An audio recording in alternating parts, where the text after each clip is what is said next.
不知道为什么呢，这边给我的感觉呢，有点像是大陆跟澳门的结合，就是每个隧道连舌头都伸出来了，非常的冲击性，因为这边给我很多不一样的一些相似的感覺。好啦，我哋而家咧就要飛去馬來西亞，呢一個都係我第一次飛馬來西亞，而且咧我哋嘅行程咧就係先 plan 去飛檳城，跟住檳城再去那卡威，那卡威再去吉隆坡，暫時先 plan 到呢3個城市，之後先生們，本次班機是非觸發警報器，並且會導致罰款，謝謝您的合作。之後嘅行程應該點安排呢？我哋暫時就未 plan，因為咧其實我哋嘅時間有啲趕，我哋只係預咗飛馬來西亞大概就20幾日。咁因為馬來西亞同泰國一樣，我哋之前泰國之前咧係去過泰國嘅，咁而家一個馬來西亞咧係算係第一次，所以咧其實就好多陌生嘅，所以咧就結果還好啦。馬來西亞嚴格來說算是我出國以來的第2個國家，因為剛好趕上中馬免簽。所以當下就決定順路過來了。在這之前，我對這裡的印象只停留在小時候看的 TVB 電視劇以及小娘惹。在飛機降落的那一刻，我心情更加忐忑了。到底馬來西亞是一個怎樣的國家呢？我的旅程是否可以順利呢？現在只好見步行步。我們現在就順利的入境了檳城。然後呢，我們現在呢就直接去坐車去到我們住宿的那邊。非常意外，就是我們就從曼谷飛到來檳城，然後入境呢是絲滑入境，完全沒有卡關。本來呢以為他會查什麼行程單啊，還有什麼酒店的住宿的那些東西，但馬來西亞這邊呢是完全沒有查。我們呢就現在就坐到這個機場大巴，這裡要注意一點的是，這邊的大巴呢是沒有零錢找2.7馬幣，我直接給了3塊錢，他就沒有找零的。從機場坐去我住宿的青旅呢，需要1個多小時，剛好可以在車上靜靜消化我看到的一切。在沒做功課之前呢，我以為這裡基本上都是華人面孔，因為我在電視上看到的就是這樣。原來檳城是有自己的旗幟的，原來車上是有那麼多規矩的。當然啦，因為有了上個月的泰國窮遊經驗呢，該做的預習功課呢，還是有做的。唔知點解呢，見到啲建築呢，令我諗翻澳門賓州家庭健康發展協會啊。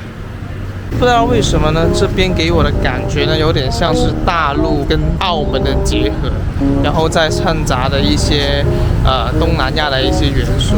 可能是因為南洋式的一些建築跟那些澳門的一些葡式建築有一點點相似，一丟丟啊。特別是呢，這邊靠近那些海港的一些地方呢，它的那些建築簡直就是跟澳門的某一些靠海岸啊、靠那些碼頭的那些地方的建築呢，6-7成的相似。然後除了建築方面呢，這邊還有很多的一些繁體中文。然後在繁體中文下面呢，它都會配一些馬來文，像澳門呢，它也會在繁體中文呢配上一些葡文。雖然兩種語言我都看不懂，但是呢，給我的感覺就非常相似。然後為什麼說像大陸呢？是因為它這邊也有很多的簡體中文，而且呢，簡體中文的那個佔額呢，可能會比繁體中文的還要多，給我很多一樣的一些相似的感覺。所幸了解過，馬來西亞是有3大種族的，馬來、印度以及華，但第一次看到這麼多元素交集在一起，那種視覺衝擊還是挺厲害的。這是印度教的一個建築，隨處可見的印度廟以及龐大的清真寺，至少我在廣州是沒有怎麼見到過的。今次真係大鄉里出城咧！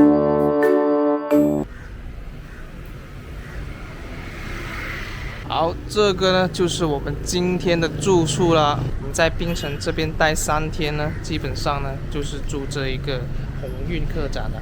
哇，就是每個隧道連舌頭都伸出來了。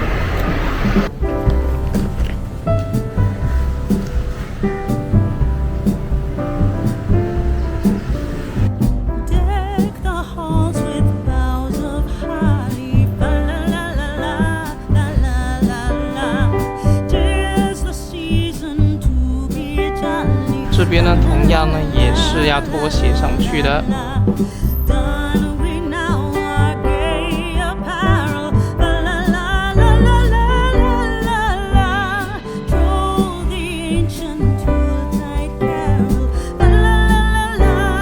這個呢，就就是我们今天的青旅了。这是有空调的。我警994，警察跟急救呢就打999。屌你啊，係咪呢個國外？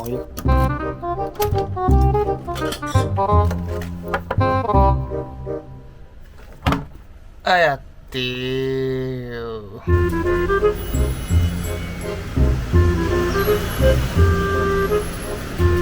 插上插头的时候呢，才想起来我们在这边呢是需要买转接器的，因为这边呢是用那种英式的插头，跟澳门一样，所以呢我们就需要在外面先买一个转接器，然后以及需要买一个电话卡。